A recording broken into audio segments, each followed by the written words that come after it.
We think about the Harlem Renaissance and focusing on this particular neighborhood in uptown Manhattan, but we have artists who were not in Harlem, who were in San Francisco, who were in Chicago, who were in Jamaica, who were also caught up in part of this movement.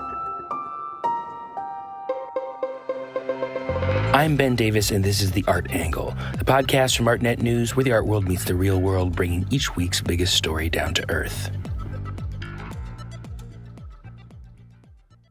The words, the Harlem Renaissance, have immense magnetism for vast numbers of people. In art history, however, the Harlem Renaissance has often been treated as a footnote to the main story of 20th century art. It's often been given scant attention in textbooks, and even U.S. museums have historically given more attention to European movements of the 1920s, such as French Surrealism and Russian Constructivism, than to what was happening with Black artists in their own cities. A new exhibition at the Metropolitan Museum of Art called The Harlem Renaissance and Transatlantic Modernism is out to correct the record. Curated by Denise Murrell, it places the explosion of creativity and experimentation by Black artists from the 20s to the 40s at the center of the international art conversation in these years. The 160 works on view range from figures like Archibald J. Motley and Jacob Lawrence, whose works have long been celebrated, to a host of less familiar names whose stories I frankly did not know at all before this show. There's so much to say about it, and I can't recommend seeing it enough. To get some perspective on what makes this show such a big deal, I talked to Bridget Cooks. Cooks teaches art history and African American studies at the University of California, Irvine, and is the author of Exhibiting Blackness, an important 2011 book about the history of U.S. museums' relation to Black artists. Cooks also happens to be one of a star group of experts who was on the advisory committee for this Met show. With the Harlem Renaissance and Transatlantic Modernism drawing major attention, I talked with her about both the history of the Harlem Renaissance itself and the history of how museums have treated the subject in the past. Bridget Cooks, thank you for joining me today. I'm really excited to talk to you. Absolutely. Thanks for inviting me to tell you all about this great show.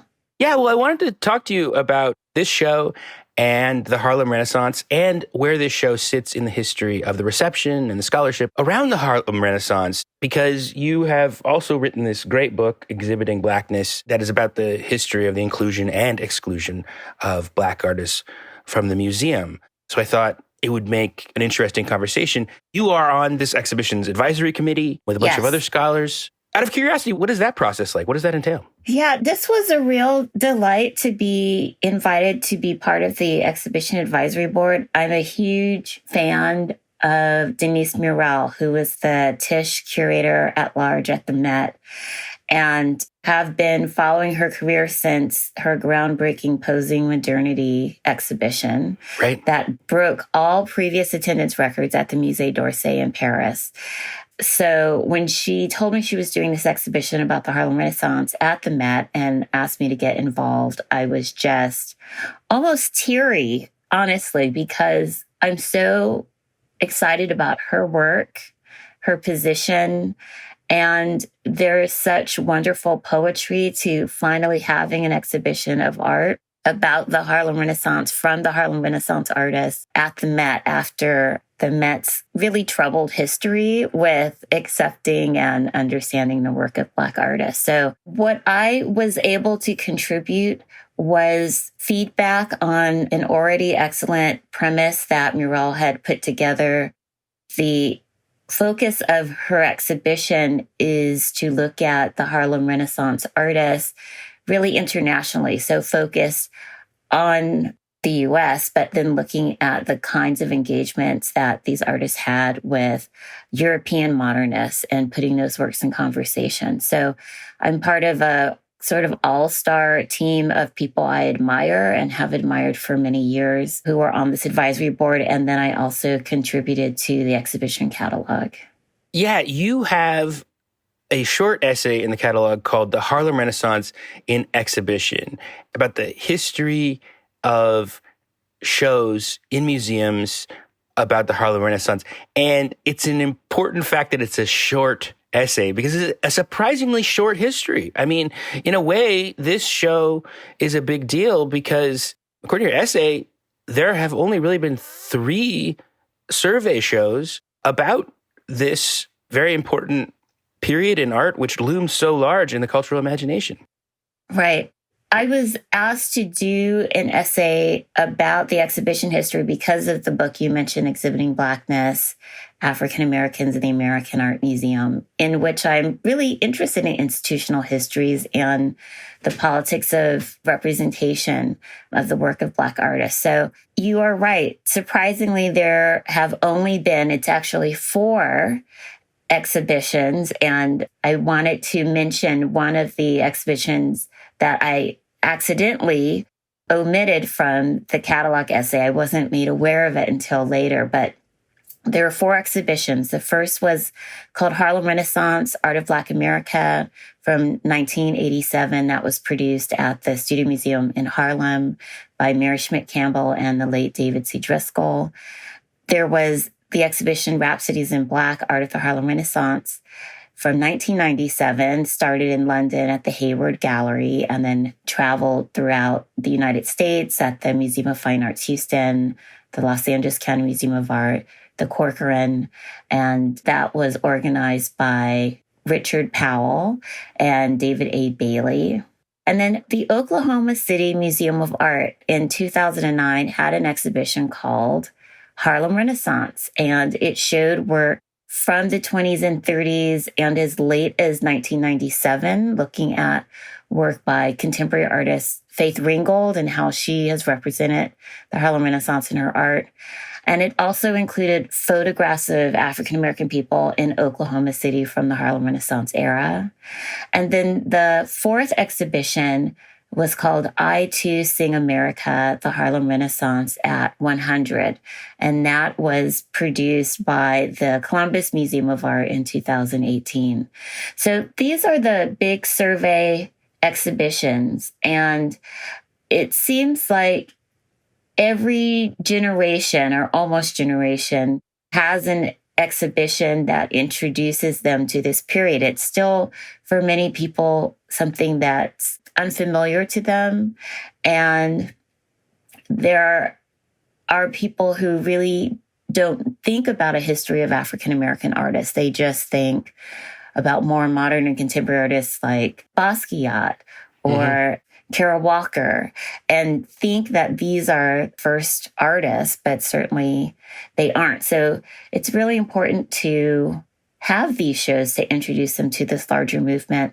And then in between these group exhibitions, there have been solo exhibitions of particular artists like Archibald Motley or Aaron Douglas that really do a great job looking at a larger treatment of the work of singular artists. But it's great to see a whole community of people and different frameworks to introduce their work to the public. So I think that the term Harlem Renaissance looms large for people, but yeah, in a certain sense, it has not always been included in the main line of the art history that people get taught about American art in the 20s and 30s. And before we get into maybe talking a little bit about what the Harlem Renaissance was and represented at the time and now, there is a certain kind of significance to this show being at the Met, which you already alluded to and that you talk about in your book. So maybe let's just start there, because the Harlem on My Mind affair, even though it is from 1968, still looms so large that it's actually mentioned in the press release for this show itself in 2024. Yeah, absolutely. So in 1969, the Met organized and presented an exhibition called Harlem on My Mind, Cultural Capital of Black America, 1900 to 1968. And this exhibition is considered the first blockbuster art exhibition in the United States. It was the first exhibition the Met did that focused on the contributions of African-American people. And it was the first and only exhibition it did that didn't include any art. Now, none of that makes any sense, right? But the first footnote I'll provide is that the exhibition was full of photography. And in the late 60s, photography was largely not considered an art form. It was considered images produced by a machine. I mean, still, when you go to libraries, photography is not in the art section, it's in the technology section. And so there were many artists who we will see in the exhibition at the Met this month, who were painters and sculptors and printmakers, as well as photographers. But most of their work was not considered to be important enough, significant enough, notable enough to be in the Metropolitan Museum of Art. So the Harlem on My Mind exhibition was a real slight against African-American creativity. And the exhibition was full of really photo murals that were presented in different sort of innovative ways, enlarged, put on walls, put in these sort of box sculptural forms, hanging from the ceiling. It had a big audio presentation where you could watch and hear people through a live feed from a corner in Harlem. So there was this sense of surveillance that went along with it. And the organizers of the exhibition really wanted to present their idea of Harlem. They were very open about that. And they rejected any help by the great Romare Bearden, artist, collagist, author, who repeatedly contacted the organizers at the Met to say, you really need to do an exhibition that reflects the desires of the community and also includes the art by the artists in Harlem, because you're one of the greatest art museums in the world and you're doing a show about Harlem. But those calls fell on deaf ears. And so it's been a very controversial exhibition, a kind of counterexample of what you shouldn't do when you are creating an exhibition focused on the art of Black people. You know, you think about that mantra, nothing about us without us. And so this is the quintessential example of how that was done poorly in the history of American art museums. Right. So is there a strange show that provoked a lot of activism and a lot of conversations about, who gets to speak for Harlem, who gets to speak for Black artists, and what the status of art by Black artists in the museum. We should turn now to the subject of this show. So this is a very big, ambitious show. Let's just begin with the basics. You know, what is the Harlem Renaissance? What was the context for the art in this show? Like most artistic movements, they don't have specific beginning and end dates. There's sort of a spirit of creativity and desire that leads to its emergence and then to its end. Having said that, and because I am a professor, I do give my students dates.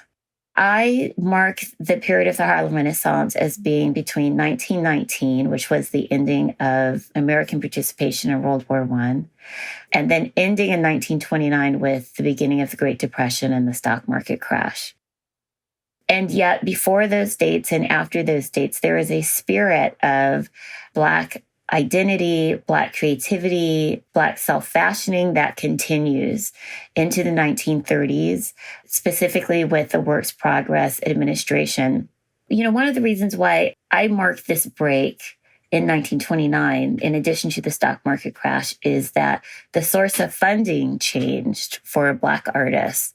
With the Great Depression, they didn't have the same access to white patronage, but the government, through the WPA, offered funding for all artists to create a kind of new American art. But we also, in almost all of the exhibitions that I've mentioned, and certainly in Murrell's exhibition at the Met, we see examples of art that continued past the 20s, past the 30s. We go as far as the 1960s and a work by Romare Bearden in the current show to really show that influence of a sense of pride and creative expression that really, we think about the Harlem Renaissance and focusing on this particular neighborhood in uptown Manhattan, but we have artists who were not in Harlem, who were in San Francisco, who were in Chicago, who were in Jamaica, who were also caught up in part of this movement of a kind of emergence or blossoming of Black creativity and a real celebration of a new international modern subject. And that's the Renaissance. That's the rebirth that we have in mind when we think about the Harlem Renaissance. Another term that's used as well is the New Negro movement. And those are interchangeable in many ways. The term the Harlem Renaissance is not necessarily what people called it at the time. Right. I think Langston Hughes called it Manhattan's Black Renaissance, but also, like you said, and this show focuses on, had a much wider spiritual center of gravity. Yes, absolutely. So what kind of themes do people associate with the Harlem Renaissance? I think a lot of people will know the poetry of Langston Hughes, but in visual art, what are we thinking about here? I think about, first, portraiture.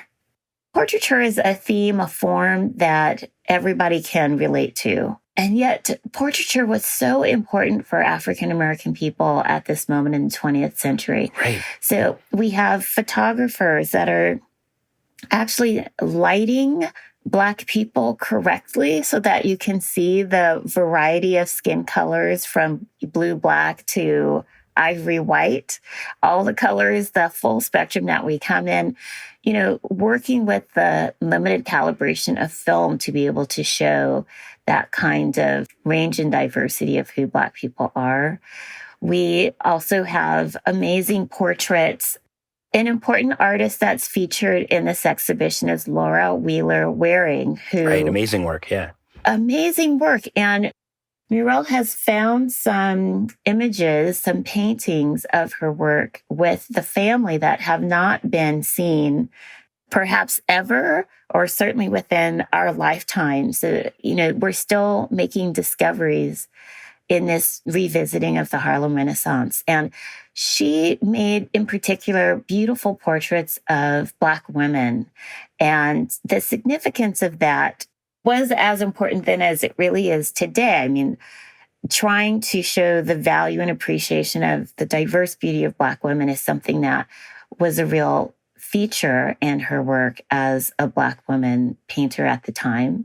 We can also think about genre scenes. So everyday life, particularly everyday life of a international, even Parisian, cosmopolitan Black subject.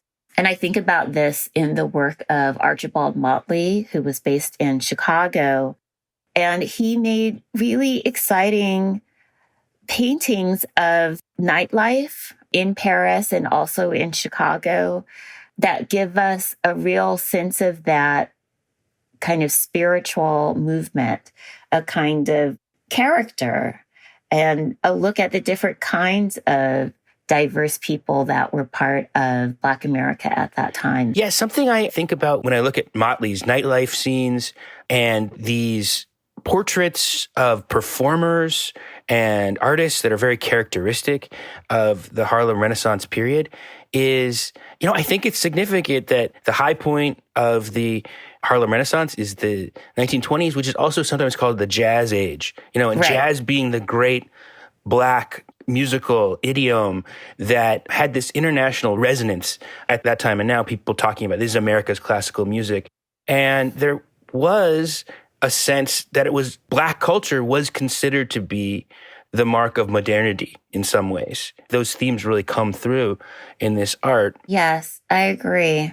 And going back to one of your earlier questions about what was the Harlem Renaissance, the music and the literature and the theater, particularly through the work of Josephine Baker, is more well-known than the visual arts. And so that's another reason why these exhibitions are so important, because there are people who are aware of the cultural productivity in those other forms, but not in the visual arts. And, one of the reasons why there was this enthusiasm and real motivation to have this diverse expression of Black creativity had to do with the reception of jazz music in Paris, particularly because of World War I bands who were playing in France, and they were finally getting the audiences that they deserved, who were really interested in what they were doing, who were treating them like full human beings, and really saw them as the avant-garde. And then when they came back to the US had to try to reconcile their previous ideas and to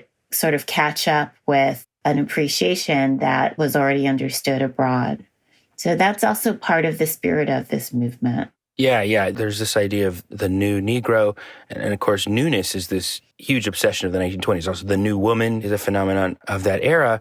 So there's this spirit of modernity in a lot of these portraits. It's kind of Art Deco. In one of the catalogs, someone calls it, I think, Afro Deco. Mm-hmm. But then also there's this conjugation of themes from African art. Laura Wheeler Waring did some amazing prints for W.B.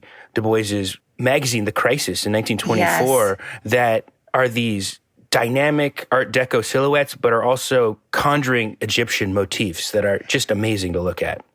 Yes. Another artist who was involved in creating a kind of African-American visuality of the time is Aaron Douglas. Right. And he, along with Weinhold Rice, were the illustrators of the 1925 book, The New Negro, which was published and edited by Alain Locke. And this was really the Bible. It is the Bible of the Harlem Renaissance.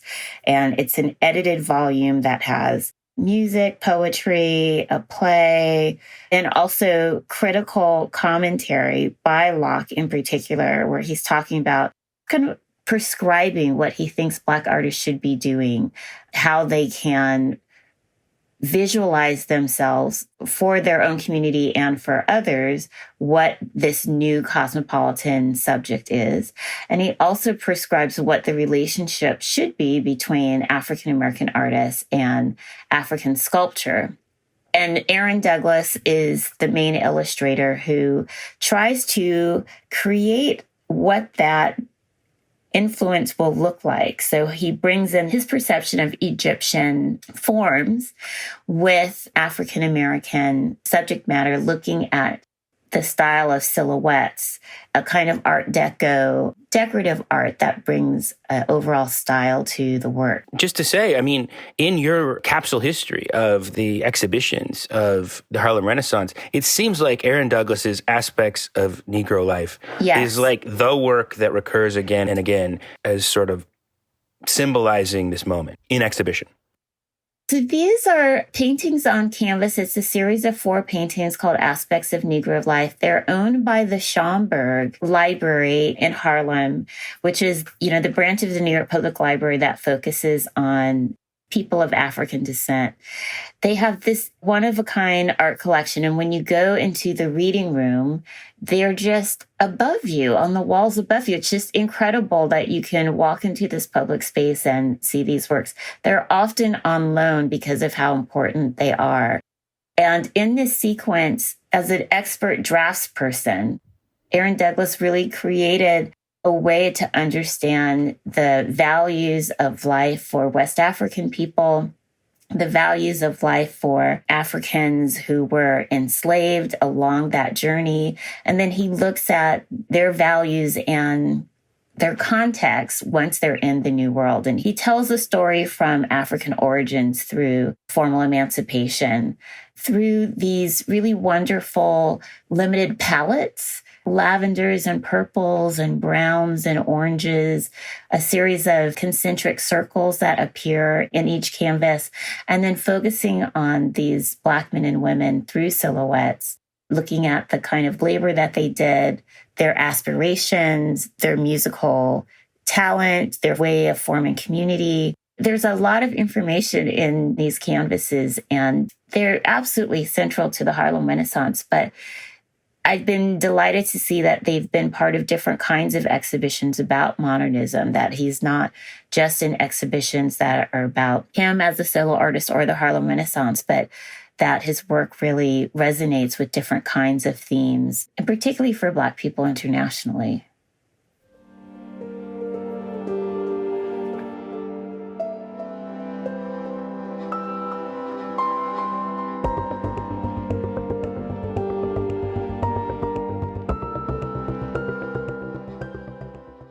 Before we move on, I want to just linger on Alain Locke for a second, because like you said, his two publications, actually, in 1925. Yes. Harlem, Mecca of the New Negro, and The New Negro, an interpretation, kind of help create a self-conscious sense of a movement. And he's a really interesting person. So maybe just speak a little bit more about who Alain Locke was. Alain Locke was the first Rhodes Scholar who was African-American. He was also in the Department of Philosophy at Howard University and had a kind of contentious relationship with the folks in the art department. He was not part of the art department, but really was a philosopher who was imagining this new Negro Renaissance.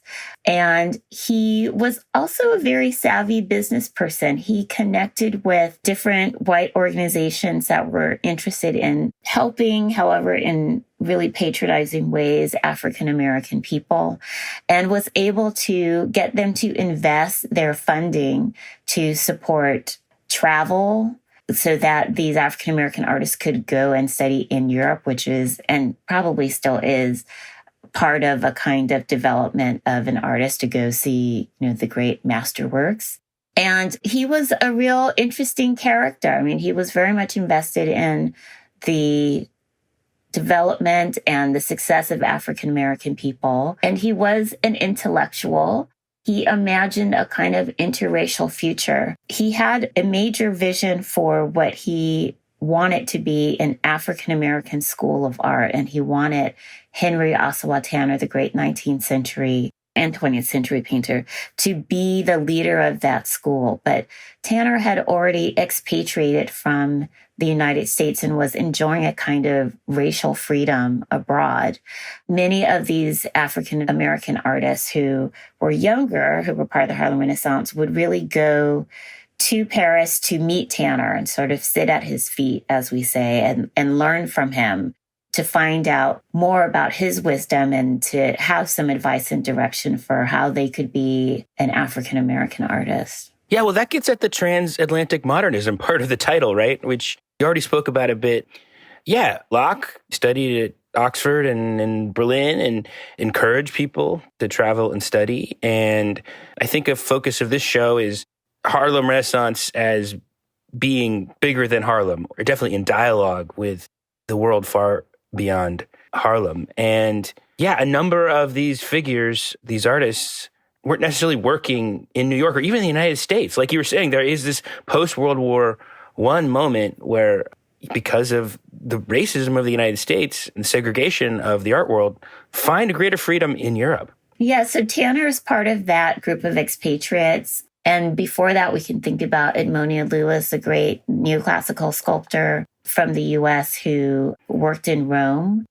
And then, really, I want to say through today, we have a whole pattern of African-American artists who can have different kinds of opportunities and receptions in a European context. It's not the land of milk and honey. For African-American people, you'll find discrimination and stereotypes no matter where you go. But there were kinds of opportunities and differences in perception of who Black people were, what they could offer, how they should be treated. That was apparently very different in France in the 1920s than it was in the U.S. We have to also think about the fact that many museums in America would not allow Black people to go into the doors. So you have a limited amount of access that emerging artists had to that history, to be able to observe art history, to observe the artworks, to do sketches even in the buildings, to spend time. And you didn't have those same kinds of restrictions when you were working abroad. Especially when they had funding to go abroad, they were able to have their own spaces with studios to be introduced to great European artists. Some of them really served as mentors, and then others, as we will see, as I will learn more about when I see the exhibition, were really contemporaries, people who were working alongside these artists who were coming from New York, but Chicago and Jamaica and all kinds of different places in the U.S. Yeah, and I guess it's a little bit of a mixed blessing, because there's this huge hunger for Black performers in Europe and in the United States. The pilgrimage up to Harlem became a thing for sophisticated folks in New York. This is the machine age and kind of increasingly industrial society. And in some ways, Black culture was being brought in as sort of less alienated. Josephine Baker, who's high Harlem Renaissance period figure in the mid-1920s when she's really transfixing Paris. It's kind of an interesting, maybe sometimes uncomfortable dialogue between these opportunities and the role it's being asked to play. It's a really fascinating aspect to this cultural moment because you have these desires by white people who want to experience Blackness as defined by them after World War I. They want to sort of get back in touch with their primitive natures, right? And they look at Black people as a way to experience that. And there's still stereotypes about all people of African descent that somehow we are closer to nature. We haven't quite evolved as much as people of European descent, that we really know how to be of the body and not of the mind. So, all African-American people are different people, different individuals, different ideas, different abilities. But it was known at this time that you could be paid for fulfilling some of these desires. So we have clubs in Harlem, such as the Cotton Club, where we have very light-skinned Black women dancers, but the clientele are all white. These are not clubs Black people are patronizing for the most part. After hours, there were some differences where Black people could go and be a part of these celebrations and performances. And we can think about Josephine Baker fulfilling primitive stereotypes that made her a very rich woman while she was performing on stage. And we think about her in the banana skirt and being double jointed, doing all kinds of incredible things with her body. But when she was off stage, she did not dress in these costumes. She was incredibly dignified. I don't even know what the best phrase is. High class, haute couture. She was just an exceptional performer, but had a very clear distinction between who she was as a person and the characters that she performed on stage. The audiences were not always good at making those distinctions. They thought that African-American people came out of the womb singing and dancing and smiling and happy and half naked, if not completely naked, for the pleasure of white viewers. But African-American people knew then, as they knew before and as they know now, that there's a lot of code switching and that there are ways that you can present yourself in order to pay the rent that are not true to really who you see as yourself in the fullness of who you are.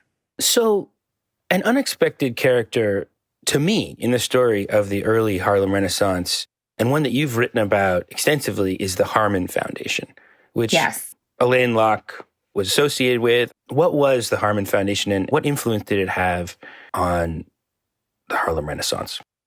So William E. Harmon was a real estate mogul in New York, and he connected with Alain Locke, who presented him with this project of thinking about the future of Negro American artists.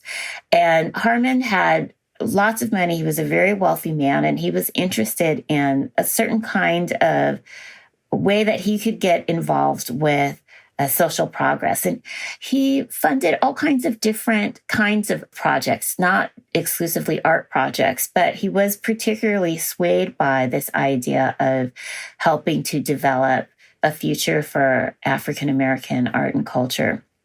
So he founded a foundation called the Harmon Foundation in 1921. And this foundation sponsored a series of exhibitions that happened between 1926 and 1933.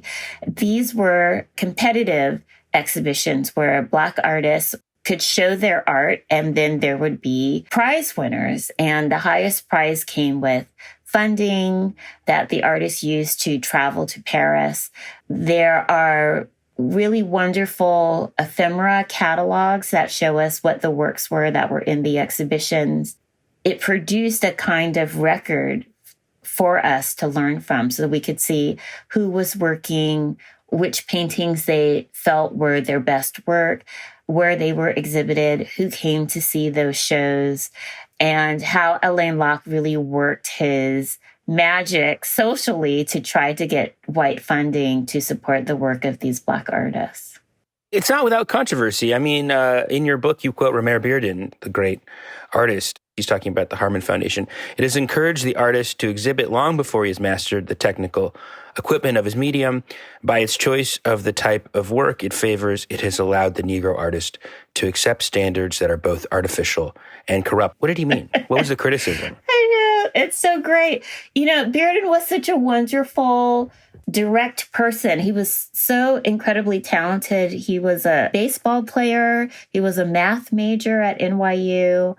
He was an author. He was trained as a social worker, and he has influenced multiple generations of artists. He was a wonderful critic of the Harman Foundation and what was going on in the 1930s for African-American artists. One of the things that he really criticized this era for was having a lack of honest criticism about the work of Black artists. Now, all artists need feedback, right? They need crits, they need opportunities to show their work, trusted people who have their best interests, who will be willing to spend time with the work and have conversations with the artist. We didn't have that infrastructure for Black artists in the 1920s and 30s.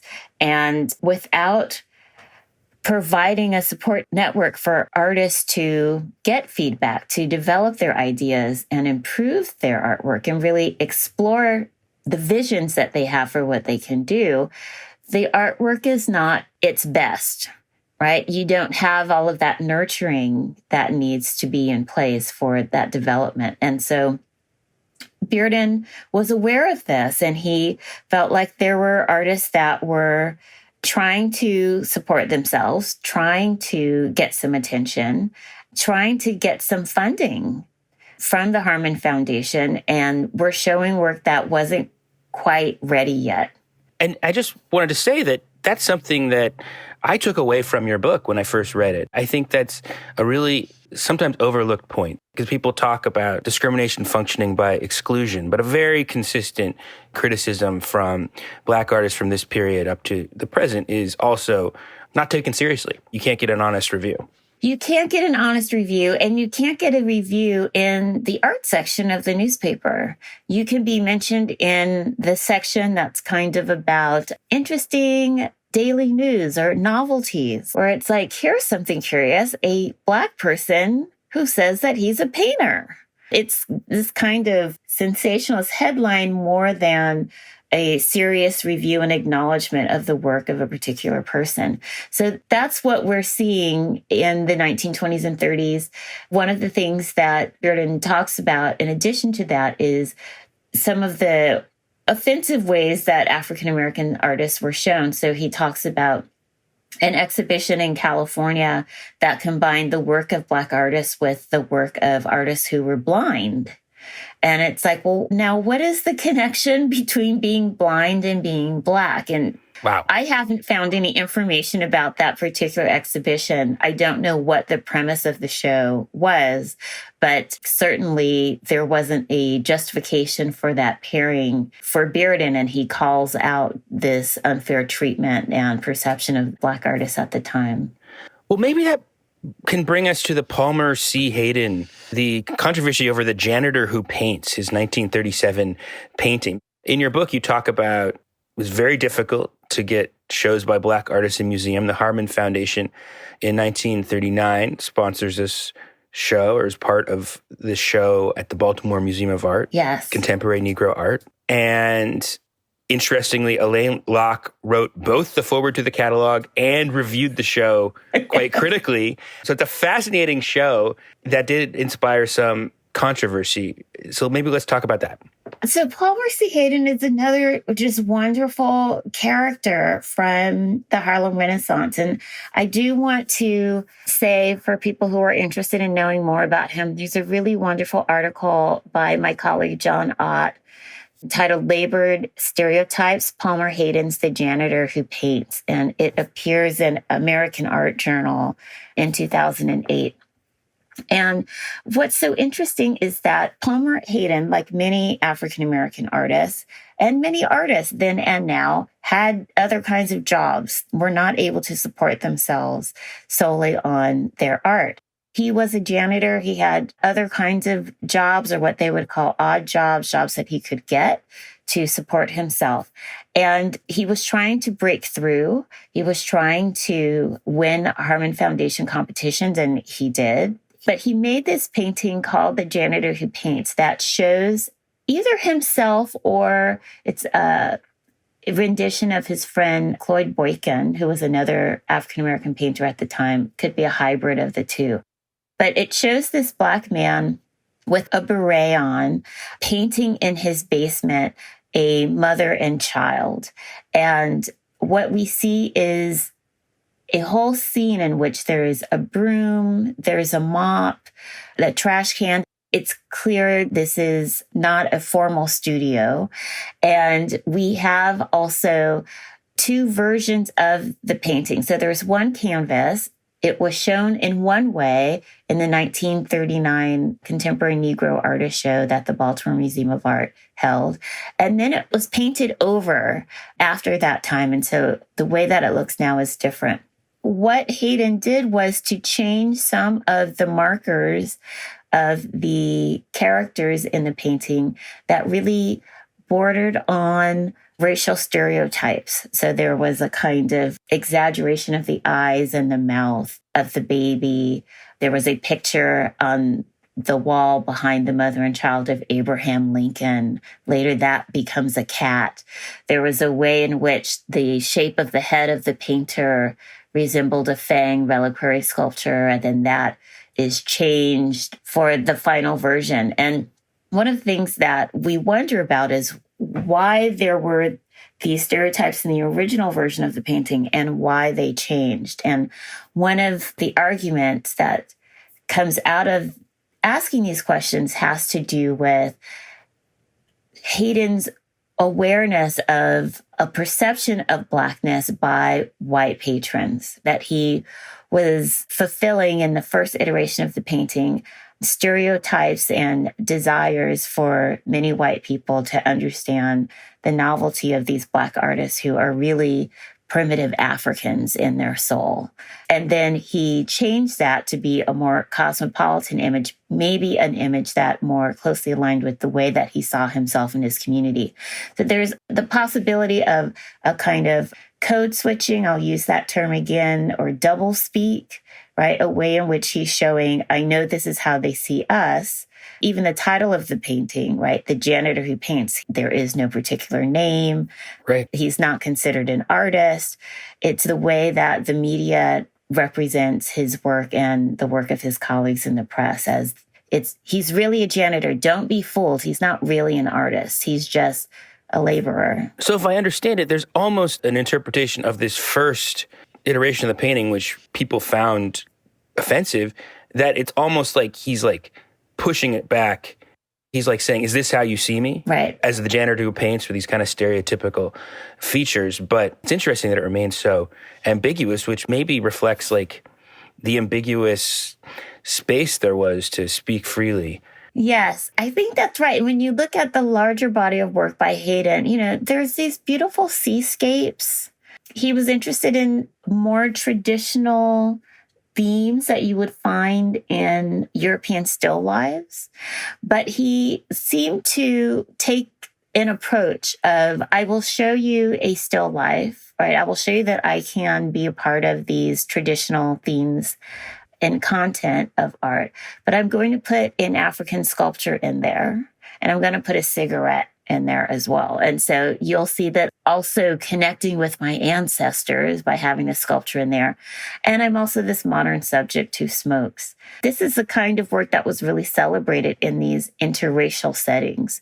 But once he got to Paris after he won the Harmon Foundation competition, then he didn't do those kinds of things anymore. It's like he wanted to prove to them, I can do the things that you expect me to do.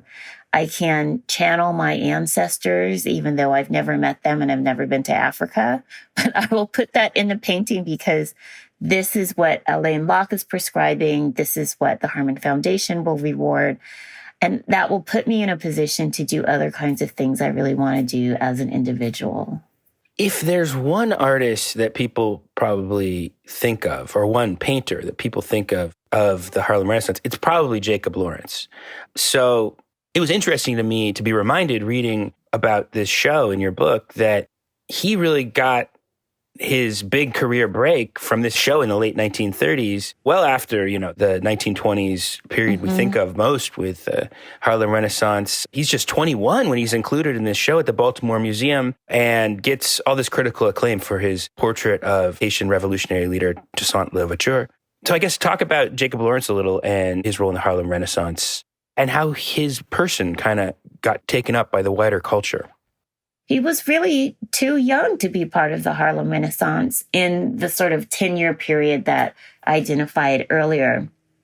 But as a young person, he was almost a mature artist. His style of using largely primary colors with browns to make these narrative sequence paintings with multiple panels, his interest in Black history with Toussaint Louverture, and then specifically African-American history.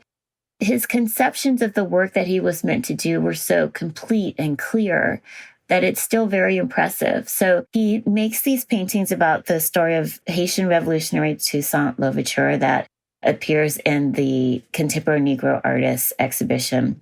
And then he really gets his big break when he's part of the Coast Guard. He is an official artist for the U.S. military, and then he has an exhibition of a series of works about the history of African-American people that opens at MoMA in 1942. And he becomes the second Black artist to have a solo exhibition at MoMA.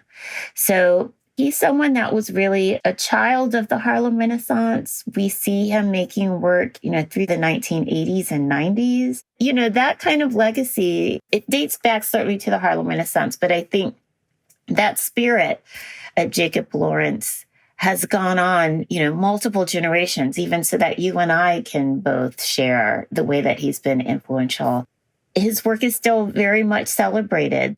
There's a way in which his compositions and forms are simplified. They're distilled, and they're very powerful in that way. There's a way through his style that he can communicate very heavy ideas and emotional weight in these really simplified forms of Black figures. So there's still so much to learn from him and his process of working, his love of history, his love of people, his love of teaching. So if people don't know about Jacob Lawrence, they certainly should. And they will also discover other artists, many who are lesser known, through the exhibition. So this is a very exciting show. Are there any figures that you've discovered through the show that you'd like to point people towards, or specific parts of the show that you'd like to point people towards? We'll point people towards the work of Laura Wheeler Waring, because there's going to be some new discoveries in the exhibition. There's also a number of European artists whose names I didn't know at all that are in the exhibition that I'm looking forward to discovering. And it's really through Murrell's incredible research and, dogged digging, really, to find some of these new works. There's work by Henri Matisse that's in the show. This may be the first time that we've seen him as part of this idea of transatlantic modernism in relationship to the Harlem Renaissance. Chaim Soutine is in the show. William H. Johnson is another Black artist that many people may have heard of before they walk into the exhibition. I mean, this might sound kind of hokey, but I'm excited about the kind of energy that we're going to feel when we're actually in these galleries with these works together in this particular configuration and list of inclusion for the first time. I think it's just going to spark a whole new generation of research. It's going to spark some resentment, I think, rightfully so, by viewers who will wonder why I didn't know about all of this before. Many of these people are college educated. Some of them have studied art history, but this was not something that they learned about. I tell my students I don't teach any classes I ever took. All of the research that I have benefited from conducting, I did on my own to try to change the way in which we learn art history. And so I can see this as a pattern that will happen for future generations, and the impact of this exhibition will be part of that development of the field.